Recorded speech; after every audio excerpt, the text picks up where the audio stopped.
जो अपना कल्याण चाहता है पुरुष और जो अपना कल्याण चाहती है स्त्री, वह पर पुरुष और पर नारी से बचे। इस संसार में सबसे खतरनाक, सबसे बुरा क्या है, सबसे बुरी क्या है, बुरी वस्तु वह क्या है? तो शास्त्र कहते हैं पर स्त्री और पर पुरुष दोनों ही सबसे बुरे हैं। पर स्त्री सबसे बुरी है, पर पुरुष सबसे बुरा है। पर नारी पैनी छुरी, तीन तरफ से खाए, धन हरे, यौवन हरे और घोर नरक ले जाए। इसलिए वह व्यक्ति अच्छा है जो पराई स्त्री और पराई पुरुष से बचा है।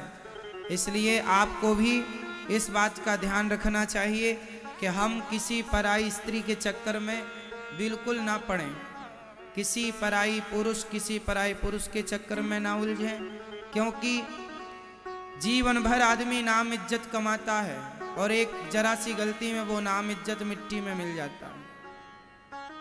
इसलिए स्वाभिमानी जीवन क्या है? स्वाभिमान से जीना है और स्वाभिमान से मरना है। स्वाभिमानी बनो। मर जाना अच्छा है, पर अपने चरित्र पर, अन्य गलतियां तो देखो माफ हैं। हमसे कोई गलती हो जाए, कहने में त्रुटि हो जाए, हमने कुछ कहने में त्रुटि कर दी तो वो गलती माफ है, आप माफ कर देंगे, परंतु चरित्र की गलती किसी की माफ नहीं होती। इसलिए आप सबको अपना चरित्र मजबूत रखना चाहिए। मर जाना अच्छा है, पर चरित्रहीन होकर समाज में जिंदा रहना अच्छा नहीं है, ऐसी मेरी मान्यता है। चरित्रवान बनो। सबसे बड़ी संपत्ति है चरित्र। रामचरित्र सुनवे को रसिया, राम लखन सीता मन बसिया। राम के चरित्र की ही पूजा होती है। आजकल छोटे छोटे बच्चों को माँ बाप शायद ना समझा पाए, ना सिखा पाए। आजकल लड़की लड़के स्कूल कॉलेज के बहाने ये माँ बाप से दूर हो जाते हैं, अपना अलग रहते हैं, अलग पढ़ते हैं, और वहाँ इन्हें किसी से प्यार हो जाता है, प्यार होता है और ये दुष्कर्म कर लेते हैं, और अंत में फिर किसी और पुरुष से उसका विवाह हो जाता है। कई बार ऐसा होता है कि लड़की किसी लड़के से प्यार करती है, लड़का किसी लड़की से प्यार करता है। प्यार तो किया और आपने प्यार में अपने रिश्ते भी बना लिए, लेकिन दुर्भाग्य से आपका विवाह ना हो पाया, तो दूसरे के संग आपका विवाह हुआ। फिर वो स्त्री जो ऑलरेडी किसी पुरुष के संग रह चुकी है, अब वो अपने पति के संग रहेगी, तो क्या उसे समाज, चलो समाज की छोड़ दो, कोई नहीं देखा, कोई नहीं जानता, फिर भी भगवान तो जान रहे हैं। क्या आप अब अपने आप को पतिव्रता नारी कह पाओगी सारी जिंदगी? किसी से मत कहो अपने आप से, मैं आपसे झूठ बोल सकता हूँ, लेकिन हर व्यक्ति किसी और से तो झूठ बोल सकता है, लेकिन अपने आप से झूठ कैसे बोलेगा? कोई भी व्यक्ति अपने आप से झूठ कैसे बोलेगा? आप जमाने को झूठा बोल सकते हैं कि जी मैं शुद्ध हूँ गंगा की तरह, पर आप अपनी आंखों में आंखें डाल के बताइए कि आप ठीक हैं कि नहीं, आप पवित्र हैं कि नहीं। इसलिए हर लड़की को ये बात समझना चाहिए, हर लड़के को ये बात समझना चाहिए कि जब आप किसी की पत्नी बने तो बिल्कुल पतिव्रता नारी ही बने।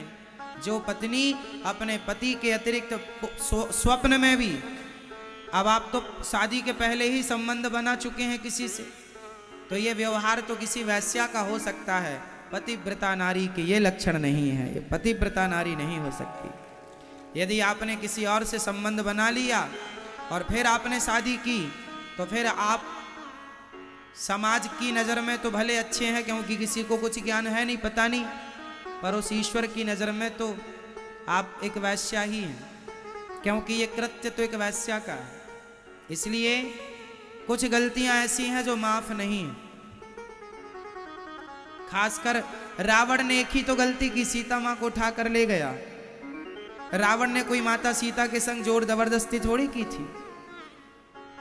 क्यों जी? रावण कोई अपने कमरे में ले जाके थोड़ी माता सीता को रखा था।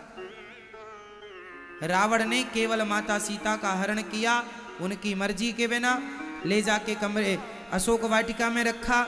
केवल नारी का, पराई स्त्री का गलत भावना से कोई पुरुष स्पर्श भी कर ले तो उस स्पर्श मात्र से भी उसका सर्वनाश हो जाएगा। यह रावण उदाहरण है इस बात का। पता नहीं लोग क्यों नहीं समझते, क्यों नहीं आप अपने बच्चों को ये शिक्षा देते कि वह चरित्रवान बने। आप अपने बच्चों को चरित्र की शिक्षा जरूर दीजिएगा। हर लड़की का चरित्र मजबूत हो, हर लड़के का चरित्र। पढ़ाई लिखाई करना बुरा नहीं है, पढ़ो, मन लगा के पढ़ो, पर पढ़ाई के नाम पर आप अपना चरित्र बिगाड़ लें, ये कौन सी समझदारी है? कितनी लड़कियां ऐसी हैं, एक लड़का लड़की मेरे पास आए, बोले महाराज जी हम दोनों प्यार करते हैं, शादी करना चाहते हैं। हमने कहा कर लो। बोले हमारी माँ तैयार नहीं है, लड़के ने बोला। मैंने कहा जब माँ तैयार नहीं है तो मत करो शादी, जहाँ माँ बाप कहें वहाँ कर लेना। नहीं महाराज मैं इस लड़की से बहुत प्यार करता हूँ। तो मैंने कहा फिर माँ बाप तैयार नहीं है तो फिर क्या करोगे? लड़के ने कहा मैं इस लड़की के संग तो शादी करूँगा, माँ बाप भले तैयार ना हो, मैं माँ बाप को छोड़ दूंगा।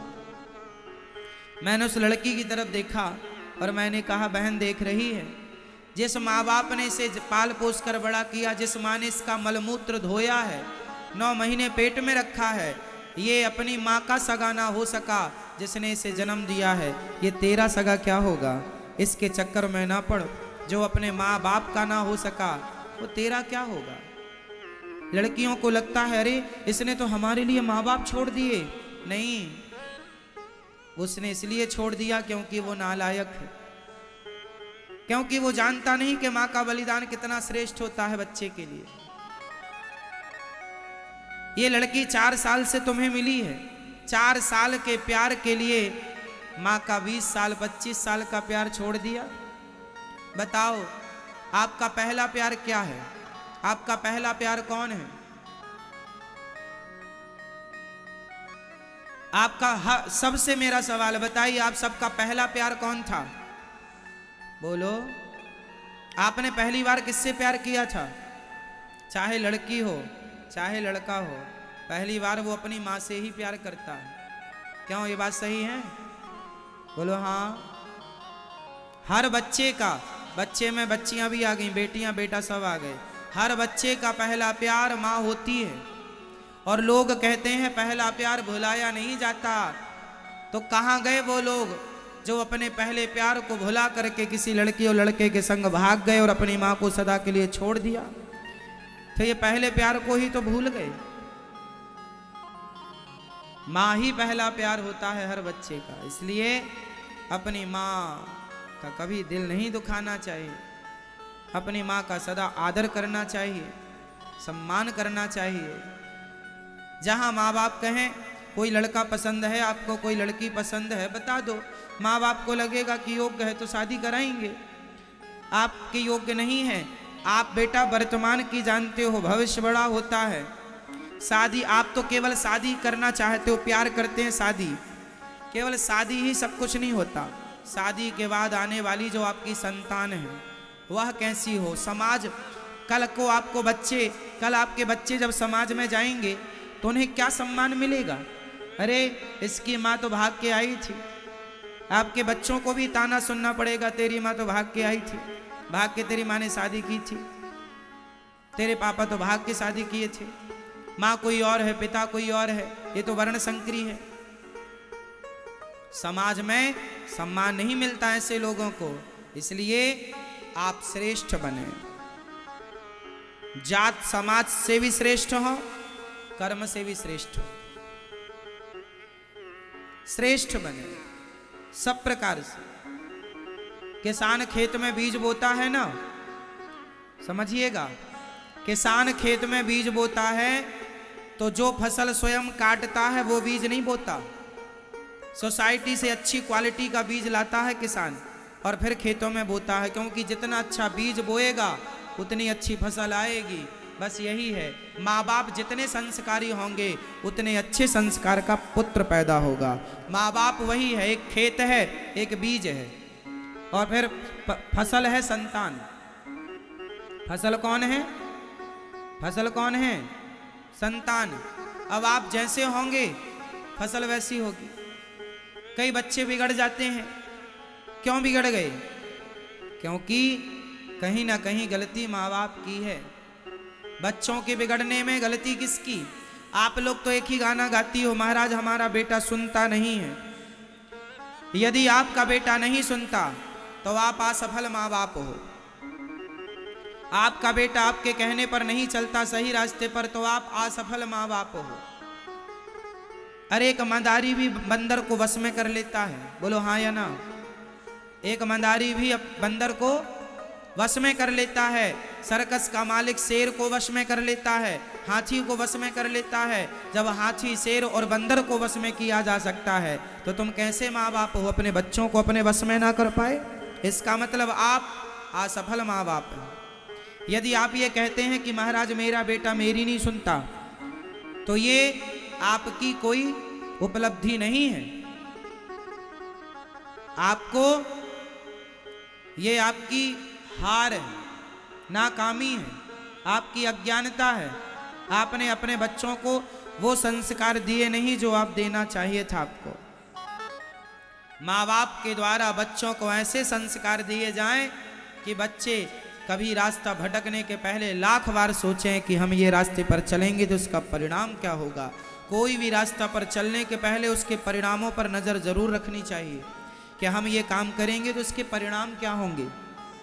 हम इस रास्ते पर चलेंगे तो इसके परिणाम समाज पर क्या असर होगा, औरों पर इसका क्या असर होगा।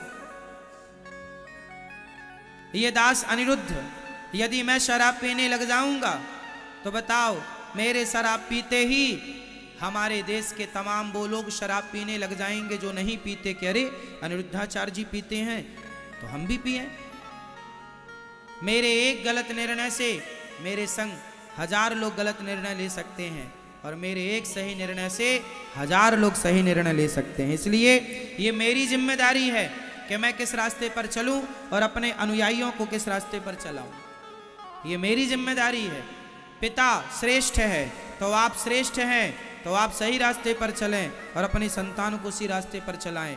राजा श्रेष्ठ होगा और राजा श्रेष्ठ रास्ते पर चलेगा तो प्रजा भी उसी रास्ते पर चलेगी, और राजा गलत गया तो प्रजा भी गलत जाएगी। इसलिए बड़ों का धर्म है कि वो सही रास्ते पर चले। अब बड़े बड़े लोग जुआ खेलते हैं, बड़े बड़े लोग शराब पीते हैं, तो बच्चों का क्या दोष है? बोलो। इसलिए आप शराब पिएंगे तो आप अपने बच्चों को कैसे, किस मुंह से कहेंगे कि बेटा तुम शराब ना पीना? मैं आज आपको कह सकता हूं कि आप लोग शराब ना पिया करो। क्यों? क्योंकि मैंने आज तक शराब का स्पर्श नहीं किया, इसलिए कह रहा हूं। आप खुद शराब पीते हो, बाप शराब पीता हो और बेटे से कहे बेटा शराब ना पीना, तो क्या बेटे की बात, बाप की बात बेटा सुनेगा? बेटा तुरंत पलट के जवाब देगा पहले तुम तो सुधर जाओ। समाज को सही रास्ता वही दिखा सकता है जो खुद सही रास्ते पर चलता हो। जो खुद गलत रास्ते पर है वो समाज का सच्चा मार्गदर्शक नहीं हो सकता। इसलिए मार्गदर्शक की परम जिम्मेदारी है कि आप सही रास्ते पर चलें, और घर का मार्गदर्शक होता है पिता और माता। बच्चों का मार्गदर्शक कौन होता है? जोर से, जोर से, माता पिता। तो माता पिता जिस रास्ते पर चलेंगे संतान उसी रास्ते पर चलेगी। इसलिए आप शराब पीने के पहले 1000 बार सोचिएगा कि आपके शराब पीने का आपके बच्चों पर क्या प्रभाव पड़ता है, क्या पड़ेगा। आप मांस खाने के पहले 1000 बार सोचिएगा कि आपके मांस खाने के दुष्परिणाम क्या होंगे आपके बच्चों पर। क्या ये मांस खाना, शराब पीना क्या सही है? क्या झूठ बोलना, निंदा करना, चुगली करना, ठगना, लोगों को लूटना, क्या ये सही है? ये निर्णय आपको करने हैं। और यही रास्ते जो आप अब आज अपना रहे हैं, हो ना हो कल इसी रास्ते पर आपकी संतान चलेगी। 100 में से 90% बच्चे अपने माँ बाप के रास्ते पर ही चलते हैं, सिर्फ 10% बच्चे रास्ता चेंज करते हैं। आप इस बात को मानते हैं कि नहीं? बोलो हाँ या ना, जोर से। लगभग डॉक्टर का बेटा डॉक्टर, एडवोकेट का बेटा एडवोकेट, जज अपने बेटे को जज ही बनाना चाहेगा। मतलब हर फील्ड का आदमी श्रेष्ठ बनकर के अपने बच्चे को भी, संतान को भी वही बनाना चाहता है। 90% सफल भी हैं, ओनली 10% अलग ट्रैक पकड़ लेते, अलग रास्ता। तो पहले आप श्रेष्ठ बनो, फिर उसी श्रेष्ठ रास्ते पर अपने बच्चों को चलाओ। यही एक माँ बाप की उपलब्धि है। श्रेष्ठ माँ बाप वो नहीं है जो बच्चों को पैदा करके छोड़ दें, जाओ बेटा मुंह मारो कहीं भी। ये तो सुअरों का काम है। सुअर अपने औलाद पैदा करके, बच्चे पैदा करके छोड़ देता है, जाओ जहां जिस नाली में मन करे वहां जाके कूदो। एक पिता का धर्म क्या है? बच्चे पैदा करके छोड़ देना, बेटियों को पैदा करके छोड़ देना, जाओ कहीं भी मुंह मारो ना। माँ बाप का धर्म है कि आप अपने बच्चों को श्रेष्ठतम पुत्र बनाएं, श्रेष्ठ संस्कार दें। इस आप घर में क्या खाते हैं? अच्छे से अच्छा खाने की कोशिश करते हैं? बोलो हाँ। आप सबसे हेल्दी खाने की कोशिश करते हैं? अपने बच्चों को आप सबसे अच्छे से अच्छा खवाते हैं? हाँ या ना? बोलो हाँ या ना। आप खुद अच्छे से अच्छा खाने की कोशिश करते हैं, बच्चों को अच्छे से अच्छा खवाने की कोशिश करते हैं। जब हर चीज़ अच्छा करते हैं बच्चों के लिए, अच्छे से अच्छे कपड़े, अच्छे से अच्छा स्कूल, आप बच्चों का नाम लिखाने के पहले 10 बार सोचते हैं किस स्कूल में बच्चे का नाम लिखाऊं, ये अच्छा है कि ये अच्छा है। दोनों में आप देखते हैं कि ये ज़्यादा बेहतर है। वहाँ जब अच्छे से अच्छा स्कूल, अच्छे से अच्छे कपड़ा, अच्छे से अच्छा खाना, तो अच्छे से अच्छे संस्कार क्यों नहीं मेरी माँ? यहाँ चूक जाता है आदमी। स्कूल तो अच्छे से अच्छा है, कपड़े तो अच्छे से अच्छे हैं, खाना पीना अच्छे से अच्छा, पर संस्कार अच्छे से अच्छा नहीं होता। यहाँ मार खा जाता है, मार खा जाते हैं माँ बाप। इसलिए आपको सफल माँ बाप बनना है। और सफल माँ बाप वही है जिनके बच्चे चरित्रवान हैं। आपका बच्चा भले एक क्लास कम पढ़ा हो, भले एक डिग्री कम हो, पर चरित्रवान है तो आपका बच्चा ही श्रेष्ठ है।